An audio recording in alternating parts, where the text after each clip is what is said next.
चलिए बेटा structural isomerism को हम डिस्कस कर लेते हैं। सबसे पहले मैं आपको स्ट्रक्चरल आइसोमेरिज्म डिफाइन करती हूँ। देखिए बेटा, जब भी आपको 2 और मोर देन 2 कोऑर्डिनेशन कंपाउंड्स ऐसे देखें जिनका की केमिकल फॉर्मूला जो है वो बिल्कुल सेम हो, केमिकल फॉर्मूला सेम हो, बट उन कोऑर्डिनेशन कंपाउंड्स का स्ट्रक्चर जो है वो डिफरेंट डिफरेंट हो, तब आप उस कोऑर्डिनेशन कंपाउंड्स को कहेंगे they are the structural isomers. ठीक है, और इस फिनोमिना को हम क्या बोलेंगे? Structural isomerism. जैसे कि मैंने आपको लेक्चर के स्टार्टिंग में बताया कि स्ट्रक्चरल आइसोमेरिज्म जो है वो फर्दर 4 टाइप्स में डिवाइड हो गया है। तो चलिए 1 बाय 1 हम लोग इसके सारे सब टाइप्स को देख लेते हैं और वहीं पर हम एग्जाम्पल भी डिस्कस कर लेंगे कि कैसे केमिकल फॉर्मूला सेम है और स्ट्रक्चर डिफरेंट डिफरेंट है। ओके, तो चलिए सबसे पहले हम बात करते हैं फर्स्ट आइसोमेरिज्म की, जो कि है हमारा आयोनाइजेशन आइसोमेरिज्म। आयोनाइजेशन आइसोमेरिज्म क्या है, इसको डिस्कस करने से पहले हम ये डिस्कस कर लेते हैं कि आयोनाइजेशन आइसोमेरिज्म किस तरह के कोऑर्डिनेशन कंपाउंड में हमें मिलेगा, किस तरह के कोऑर्डिनेशन कंपाउंड में इस तरह का आइसोमेरिज्म अराइज होता है। ठीक है, जब भी बेटा आपको कोई ऐसा कोऑर्डिनेशन कंपाउंड दिखे, जैसा कि, ठीक है ध्यान से देखिएगा, जब भी बेटा आपको कोई ऐसा कोऑर्डिनेशन कंपाउंड दिखे जहां पर ये जो आपका काउंटर एनायन है, ये जो आपका काउंटर एनायन है, इसके पास टेंडेंसी हो खुद लिगैंड के जैसे बिहेव करने की और स्फीयर के अंदर प्रेजेंट लिगैंड को डिस्प्लेस करने की। ठीक है, अगर ऐसा काउंटर एनायन कहीं आपको किसी कोऑर्डिनेशन कंपाउंड में प्रेजेंट दिखे तो उस तरह के कोऑर्डिनेशन कंपाउंड में पॉसिबिलिटी होगी आयोनाइजेशन आइसोमेरिज्म के अराइज होने की। ठीक है, अब जरा देखते हैं कि आयोनाइजेशन आइसोमेरिज्म क्या होता है। देखिए यहाँ पर हमारे पास एक एग्जांपल है। अगर इस एग्जांपल को हम ध्यान से देखें, CuNH3 का होल 5SO4Br, ये जो हमारा कोऑर्डिनेशन कंपाउंड है, अगर हम इस कंपाउंड को ध्यान से देखें तो यहाँ पे क्या है, हमारा काउंटर एनायन Br है। Br क्या करते हैं? Br माइनस है, नेगेटिवली चार्ज लिगैंड है, एनायनिक लिगैंड है, और ये यहाँ पर देखिए एज काउंटर एनायन प्रेजेंट है। ठीक है, बट ये खुद भी किसके जैसे बिहेव करते हैं? लिगैंड के जैसे बिहेव करते हैं, एनायनिक लिगैंड के जैसे बिहेव करता है, और इसके पास टेंडेंसी होती है अंदर प्रेजेंट एनायनिक लिगैंड को डिस्प्लेस करने की। ठीक है, अब सेकेंड स्ट्रक्चर में आइए, सेकेंड कॉम्प्लेक्स में आइए। यहाँ पर क्या हुआ है? यहाँ पर इस Br ने इस स्फीयर के अंदर SO4 को डिस्प्लेस कर दिया है, रिप्लेस कर दिया है और उसकी जगह खुद ले लिया है। अभी SO4 जो है वो एज काउंटर एनायन बिहेव कर रहा है और हमारा जो Br है वो कैसे बिहेव कर रहा है? एक नेगेटिवली चार्ज लिगैंड के जैसे बिहेव कर रहा है। ठीक है, तो जब भी आपको ऐसा कोऑर्डिनेशन कंपाउंड दिखे जहां पर एनायनिक लिगैंड हो, एनायनिक आपका काउंटर एनायन ऐसा हो जो खुद एनायनिक लिगैंड के जैसे बिहेव करता हो, तो वहां पे आपको देखने को मिलेगा आयोनाइजेशन आइसोमेरिज्म। अच्छा, ये तो बात हो गई बुक किस लैंग्वेज में समझने की। अब इसको ट्रिक क्या है, हम कैसे याद रखें? ट्रिक सिंपल है, जब भी आपको 2 ऐसे कोऑर्डिनेशन कंपाउंड्स दिखे जहां पर सब कुछ सेम हो, बस ये जो नेगेटिवली चार्ज लिगैंड हो ये आपको इंटरचेंज दिखे, स्फीयर के अंदर वाला स्फीयर के बाहर चला जाए, स्फीयर के बाहर वाला स्फीयर के अंदर चला जाए, तो आप वहां पर कह देंगे कि यहाँ पर आयोनाइजेशन आइसोमेरिज्म है। ठीक है, आइए सेकेंड टाइप में चलते हैं। सेकेंड टाइप में हमारा लिंकेज आइसोमेरिज्म। तो यहाँ पर भी सबसे पहले ये डिस्कस कर लेते हैं कि किस तरह के कोऑर्डिनेशन कंपाउंड में लिंकेज आइसोमेरिज्म एग्जिस्ट करता है या अराइज होता है। ठीक है, जब भी आपको ऐसे कोऑर्डिनेशन कंपाउंड दिखे जहां पे एम्बीडेंटेट लिगैंड प्रेजेंट हो, कैसा लिगैंड प्रेजेंट हो? एम्बीडेंटेट लिगैंड प्रेजेंट हो, वहां पर अराइज होगा लिंकेज आइसोमेरिज्म। कैसे होगा इसको देखिए जरा ध्यान से, इस एग्जाम्पल को देखिए। अगर इस एग्जाम्पल को हम देखें तो दोनों का केमिकल फॉर्मूला बिल्कुल सेम है। दोनों के पास कोबाल्ट है, दोनों के पास NH3 का होल 5 है, दोनों के पास NO2 है, दोनों के पास Cl2 है, सब कुछ सेम है, सब कुछ सेम है। बस चेंजिंग कहां पर आ रही है इसको समझिएगा। जो आपका ये NO2 है ना, ये आपका एम्बीडेंटेट लिगैंड है। एम्बीडेंटेट लिगैंड के होने का मतलब कि ये NO2 जो है वो मेटल के साथ इस नाइट्रोजन के थ्रू भी अटैच हो सकता है और कुछ केसेस में ये क्या कर सकता है, ऑक्सीजन के थ्रू अटैच हो सकता है। It have two donor atom, nitrogen and oxygen.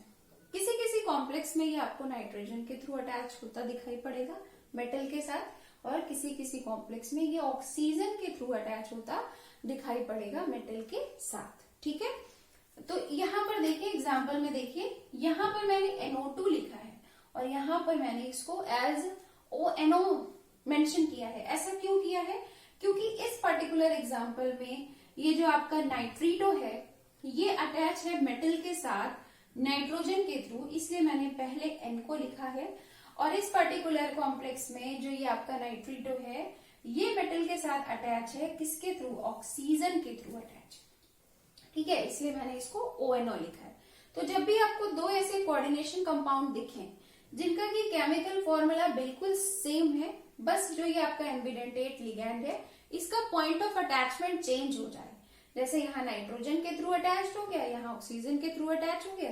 ठीक है, जब बस उनका पॉइंट ऑफ अटैचमेंट चेंज हो जाए तो आप उस कोऑर्डिनेशन कंपाउंड्स को कह देंगे कि they are the linkage isomers and this phenomena is known as linkage isomerism. जैसा कि मैं आपको बता रही हूँ कि they are the sub types of the structural isomerism, तो आप देख सकते हैं कैसे इनकी पोजीशन चेंज होने से स्ट्रक्चर में चेंजिंग आ गई है। इनसाइड वाला आउटसाइड है और आउटसाइड वाला इनसाइड है। इसी तरह से यहाँ पे स्ट्रक्चर में चेंज आ गया है। यहाँ पे आपको नाइट्रोजन डायरेक्टली CO से अटैच होता दिखाई पड़ेगा अगर मैं इसका स्ट्रक्चर ड्रॉ करूं। यहाँ पर आपको ऑक्सीजन डायरेक्टली मेटल से अटैच होता दिखाई पड़ेगा अगर मैं इसका स्ट्रक्चर ड्रॉ करूं। ठीक, तो ये कहाँ पे अराइज होगा ये आपको समझ में आ गया होगा, ये भी कहाँ पे अराइज होगा ये आपको समझ में आ गया होगा। अब इसके लिए ट्रिक क्या है, कैसे याद रखें, कुछ नहीं, एम्बिडेंटेट लिगैंड दिखे तो और वो डिफरेंट डिफरेंट कॉम्प्लेक्सेस में डिफरेंट एटम के थ्रू मेटल से अटैच हो, तो बस आप वहां पर तुरंत कह सकते हैं कि यहाँ पे कौन सा आइसोमेरिज्म है, लिंकेज आइसोमेरिज्म। अब हम बात करते हैं सॉल्वेट आइसोमेरिज्म या हाइड्रेट आइसोमेरिज्म की। अब इसकी भी मैं डेफिनेशन समझाने से पहले डायरेक्ट ट्रिक में आ जाती हूँ, क्योंकि डेफिनेशन आप इतनी देर से समझ रहे हैं। डायरेक्ट ट्रिक में आ जाती हूँ, उसके बाद डेफिनेशन बताती हूँ, तो आपको ये बहुत इजी लगे। देखिए, आपको कोई ऐसा कोऑर्डिनेशन कंपाउंड दिखे जहां पे वाटर मॉलिक्यूल हो, ठीक है, जहां पर वाटर मॉलिक्यूल हो। अब देखिए, वो वाटर मॉलिक्यूल किसी एग्जाम्पल में स्फीयर के अंदर हो और किसी एग्जाम्पल में स्फीयर के बाहर हो।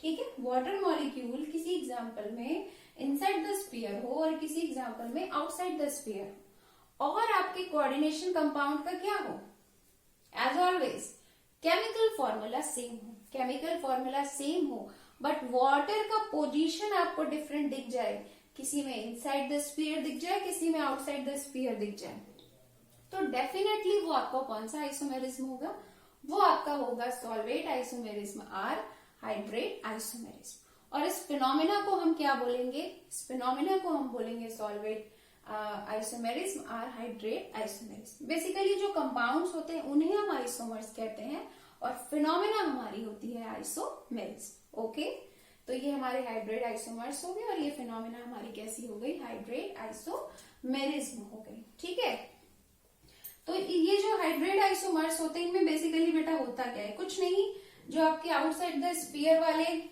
काउंटर पार्ट्स होते हैं ये स्फीयर के अंदर आ जाते हैं और वाटर आपका स्फीयर के बाहर चला जाता है। अगर आप यहाँ पर देखें तो H2O का होल 6 है, बाहर Cl3 है, लेकिन इसमें H2O का होल 5 Cl हो गया। इसका क्या मतलब है कि 6 में से 5 वाटर यहाँ पर है, एक वाटर हमारा जो है वो बाहर जा चुका है। ठीक है, बाहर जा चुका है, और जो ये 3 Cl आपके आउटसाइड द स्फीयर थे उसमें से 2 बाहर रह गया एंड 1 इनसाइड द स्फीयर आ गया। आप इसको मतलब ट्रिक के थ्रू अगर याद रखना चाहें तो आप बस ये देख सकते हैं कि लिगैंड और वाटर के बीच जो है वो पोजीशन इंटरचेंज हो गया है, बस सिंपल है। यहाँ पे एनायंस का पोजीशन इंटरचेंज होता है, यहाँ point of attachment of ambidentate ligand different होता है, यहाँ पे सिर्फ वाटर और एनायनिक लिगैंड के पोजीशन में इंटरचेंजिंग होती है, बस बहुत सिंपल होता है ये। अब लास्ट है हमारा कोऑर्डिनेशन आइसोमेरिज्म। तो कोऑर्डिनेशन आइसोमेरिज्म की हम बात करते हैं, पहले इसमें ये समझते हैं कि किस तरह के कॉम्प्लेक्स में ये आपको देखने को मिलेगा, फिर ये क्या होता है उस पर भी बात कर लेंगे। जैसे आपको कोई इस तरह से 2 स्फीयर वाले कोऑर्डिनेशन कंपाउंड दिखे तो वहां पे पॉसिबिलिटी होती है कोऑर्डिनेशन आइसोमेरिज्म के अराइज होने की। इसमें बेसिकली होता क्या है, ये जो 2 स्फीयर वाले 2 स्फीयर कंटेनिंग कोऑर्डिनेशन कंपाउंड्स होते हैं, अगर इसमें मेटल डिफरेंट डिफरेंट हो तो इनके पास क्या टेंडेंसी होती है, इनके पास टेंडेंसी होती है कि they can interchange their ligands, ये अपने लिगैंड्स को इंटरचेंज कर सकते हैं, ठीक है। और जब ये अपने लिगैंड को इंटरचेंज कर लेंगे तो क्या होगा, एक नए टाइप का कोऑर्डिनेशन कंपाउंड हमें मिल जाएगा, जिसका कि केमिकल फॉर्मूला तो इसके जैसा ही होगा, केमिकल फॉर्मूला सेम होगा but structure will be different, लेकिन स्ट्रक्चर डिफरेंट हो जाएगा, है ना। फॉर एग्जाम्पल यहाँ पर क्या है, CONH3 का होल 6 है, COCN का होल 6 है। अभी यहाँ पे क्या हुआ है, कोबाल्ट ने और क्रोमियम ने अपने इस लिगैंड को इंटरचेंज कर लिया है ना। यहाँ पर देखिए ये जो है अमोनिया जो कि क्रोमियम से अटैच था, इस कॉम्प्लेक्स में क्या है, कोबाल्ट से अटैच है, एंड CN जो कि कोबाल्ट से अटैच था, now this is attached with chromium.